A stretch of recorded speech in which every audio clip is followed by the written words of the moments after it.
રાજકોટ જિલ્લાના ધોરાજીના Junagadh road railway ફાટક પછીના માર્ગ પર ખાડામાં ટ્રક ફસાયો। 1 થી 1.5 કલાકથી ટ્રાફિક સમસ્યાથી વાહન ચાલકો પીડાઈ રહ્યા છે અને ટ્રાફિક જામ થયો છે।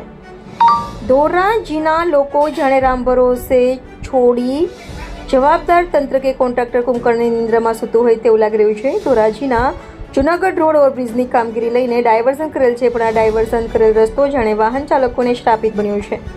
કાદવ કીચડ અને વરસાદી પાણી ભરાઈ ગયેલા ખાડા નાના મોટા વાહનો ફસાઈ જવાની ઘટના દિન પ્રતિદિન વધી રહી છે અને ધોરાજીમાં વિકાસ થાય કે ન થાય પણ આ સમસ્યાઓ વધી રહી છે અને ધોરાજી કે બહાર ગામથી અવરજવર કરતા લોકો માટે માથાનો દુખાવો બની ગયો છે। ધોરાજીના જૂનાગઢ રોડ ડાયવર્ઝન કરેલ રસ્તા પર નાના મોટા અકસ્માત અને ખાડામાં વાહનો ખૂંચવાની સમસ્યામાં વધારો જોવા મળી રહ્યો છે। રિપોર્ટર જગમાલ સુવા, ધોરાજી। તમારું નામ? અનીશભાઈ। અનીશભાઈ, ક્યાંથી આવતા હતા? શું તકલીફ છે?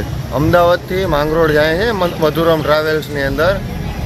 છેલ્લા 2-2.5 વર્ષથી આ બહુ પ્રોબ્લેમ છે। આ રસ્તો અત્યારે વરસાદના હિસાબે બહુ ખાડા પડી ગયા ને કોઈ તંત્ર ધ્યાન દેતું નથી। કોન્ટ્રાક્ટરને ફોન કર્યો તો કોન્ટ્રાક્ટર છેલ્લા 2-2.5 કલાકથી લોલીપોપ આપે છે ના। અત્યારે આ મધુરમની ગાડી એની અંદર પેસેન્જરે બહુ હેરાન થાય છે। અમુક બેનને હોસ્પિટલના કામ છે, હોસ્પિટલે જવું છે, પાછળ 40 થી 45 ગાડી લાઇનમાં ઊભી છે, તો કોઈ જાતનો કોઈ રિપોર્ટ મળતો નથી।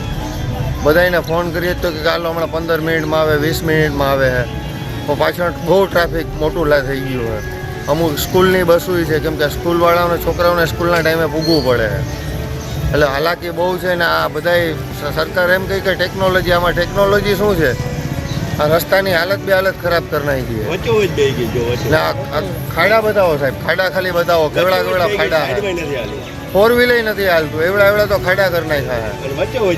એટલે સરકારને એ અપીલ છે કે થોડુંક આ રસ્તાનું ધ્યાન દો ને આ બધી થોડીક અપનાવો કે આ થોડુંક ખાડા પૂરી દે ને આ કોઈ પેસેન્જરને હાલાકી ન થાય।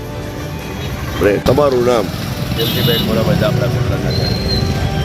શું લઈને આવ્યા હતા? ક્યાંથી આવતા હતા? શું ઘટના બની? કચ્છમાંથી ભરીને આવતો હતો સાહેબ, અને અહીંયા વિપુલભાઈ નકારખાને ખાલી કરવાની ધોરાજી, તો અહીંયા આપણે ધોરાજી રોડનું કામ હાલે બાયપાસ બ્રિજનું, ત્યાં હાલ્યો આવતો હતો, વચ્ચે જ ગાડી હાકી જતો હતો, ઓછી તેની બેસી ગઈ સાહેબ ગાડી।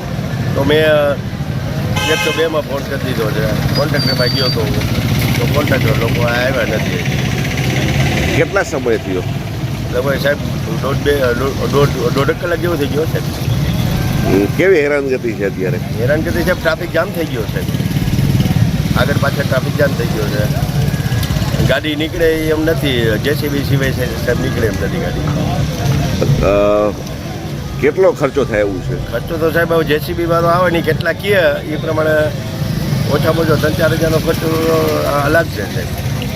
રજૂઆત કરી તો શું કીધું કોન્ટ્રાક્ટરને કે બીજા કોઈ? હમણાં આવી જાય અહીંયા એમ કીધું, હજી આવ્યા નથી સાહેબ।